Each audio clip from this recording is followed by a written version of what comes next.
जय हिंद। चलिए समझते हैं इस वीडियो में भारत के सबसे शक्तिशाली, सबसे खतरनाक और सबसे खुफिया मिशन काली नामक हथियार के बारे में। और काली का पूरा नाम होता है किलो एम्पियर लीनियर इंजेक्टर। ये एक बहुत ही हैवी वर्क, देखिए आप देख रहे हैं किलो एम्पियर मतलब 1 किलो एम्पियर, तो उतने हैवी इंपल्स को ये किसी एक जगह लीनियर यानी सीधे में इंजेक्ट करता है, डाल देता है वहां पर।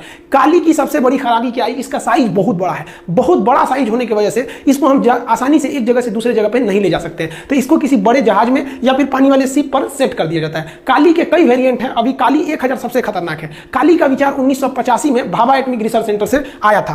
काली जो सबसे खतरनाक वेरिएंट है काली 1000, वो 40 गीगावाट का एनर्जी रिड्यूस करता है। अब 40 गीगावाट समझिए, भारत का सबसे ज्यादा आबादी वाला राज्य उत्तर प्रदेश है।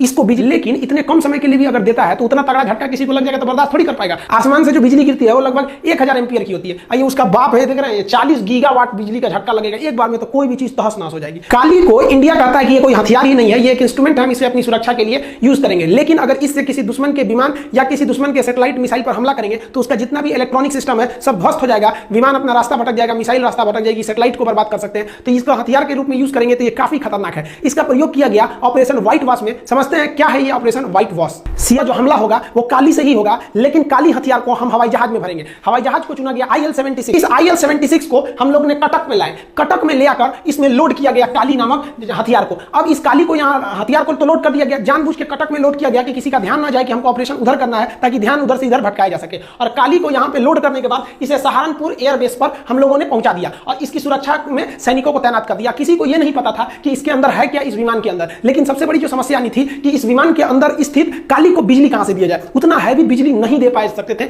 एक जहाज का इंजन उतना बिजली नहीं बना पाता है। बिजली की समस्या दूर करने के लिए रॉ के एजेंट्स ने दिमाग लगाया कि अगर हम विमान का इंजन खोल लेते हैं तो विमान का इंजन बहुत ही बड़ी मात्रा में बिजली पैदा करता है और इस बिजली को हम कैपेसिटर और ट्रांसफार्मर की मदद से हाई वोल्टेज को बना सकते हैं। तो एक विमान का इंजन को खोलकर IL-76 के अंदर सेट किया गया और उससे बिजली बनाकर काली को स्टार्ट किया गया। IL-76 के अंदर काली नामक हथियार था, उसे अकेले नहीं छोड़ सकते थे, इसलिए सुरक्षा का बहुत ज्यादा ध्यान रखा गया। कई लेयर की सुरक्षा बनाया गया चल रहा था। एवॉक्स के पीछे लगाया गया सुखोई को। ये सुखोई को हम लोग पूना से बुला के लाए थे। सोचिए, दक्षिण भारत से जहाज उड़ के आया था सेफ्टी देने के लिए, ताकि किसी की नजर न पड़े। सुखोई विमान की खासियत है, ये इंटरसेप्टर है, दूसरे जहाज को बहुत तेजी से दौड़ा के मारता है। तो जैसे एवॉक्स किसी विमान को देखेगा उसे इंटरसेप्ट करने के लिए सुखोई को लगाया गया। मान लीजिए कि सुखोई किसी जहाज का पीछा करने के लिए चला गया, तो इस काली को ढो रहे IL-76 की रक्षा कौन करेगा? तो इसके पास रहकर इसकी रक्षा करने के लिए मिराज 2000 नामक जहाजों को तैनात किया गया। क्योंकि कोई भी जहाज कश्मीर से उड़ान नहीं भरा था ताकि दुश्मनों की नजर न पड़े, सभी के सभी जहाज हिंदुस्तान के अलग अलग कोना से उड़े थे। अतः एक समस्या यह भी थी कि उड़ान भरने के बाद आधे रास्ते में इनका फ्यूल में कमी आएगी, फ्यूल खत्म होने लगेगा। क्योंकि जब भी आप दुश्मन के एरिया के करीब रहते हैं तो कोशिश करना चाहिए आपके पास मैक्सिमम फ्यूल हो,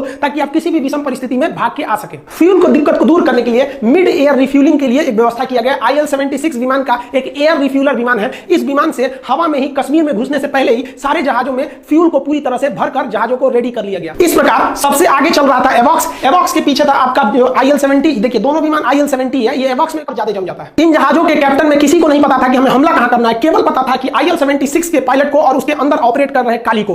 काली जो था पहुंच गया 7 अप्रैल 2012 को। ये कटक से लोड हुआ था और सहारनपुर में ये इंतजार कर रहा था। यहां से ये चल दिया सियाचिन के लिए। ये 4 बजे यहां से उड़ान भरा था, एकदम आराम से धीमी गति से आगे बढ़ता हुआ, और ये 5:40 पर सियाचिन ग्लेशियर पर गया और वहां पर इसने काली से इंजेक्ट करना चालू किया लेजर बीम्स को। वो हाई इंपल्स के बीम को वहां पर इंजेक्ट करना चालू किया। इसके इंजेक्ट करने से हाई बीम के क्षमता से वहां एक हैवी एवलांच, एक बहुत बड़ा हिमस्खलन, एक बहुत बड़ा बर्फ का चट्टान जो था वो नीचे से खिसक गया और वो नीचे गिरने लगा। इसके गिरने की रफ्तार 300 किलोमीटर प्रति घंटा थी। बुलेट ट्रेन की रफ्तार से ये बर्फ गिर रहा था। इसकी खबर पाकिस्तान को जब तक लगे कि बहुत देर हो चुकी थी, इतनी तेज रफ्तार के आगे आप कुछ भी नहीं कर सकते हैं। ये 15 मिनट के अंदर 15 मिनट 80 फीट मोटी बर्फ की चादर बिछ गई। सोचिए 80 फीट, लगभग 8 से 9 मंजिला ऊंचा बर्फ ढक गया पाकिस्तान के जो वहां बंकर्स थे उनके ऊपर। इन बंकर्स में पाकिस्तान के 124 जवान दबकर मर गए। भारत का एक टॉप सीक्रेट मिशन कंप्लीट हो गया। इसे नाम दिया गया था ऑपरेशन व्हाइट वॉश। ये इतना सीक्रेट था कि इंडिया की कोई भी गवर्नमेंट, कोई भी ऑफिशियल संस्था इसे मानने से इनकार करती है। पाकिस्तान ने अंतरराष्ट्रीय दबाव बनाया, लेकिन भारत ने उसे सिरे से नकार दिया। उसने कहा कि काली नाम का कोई हथियार ही नहीं है, ऑपरेशन व्हाइट वॉश कुछ भी नहीं है, ये हम इसको इनकार करते हैं। लेकिन भारत का ये टॉप सीक्रेट आने वाले फ्यूचर में सियाचिन या द्रास बैटालिक सेक्टर में लड़ाई में काफी महत्वपूर्ण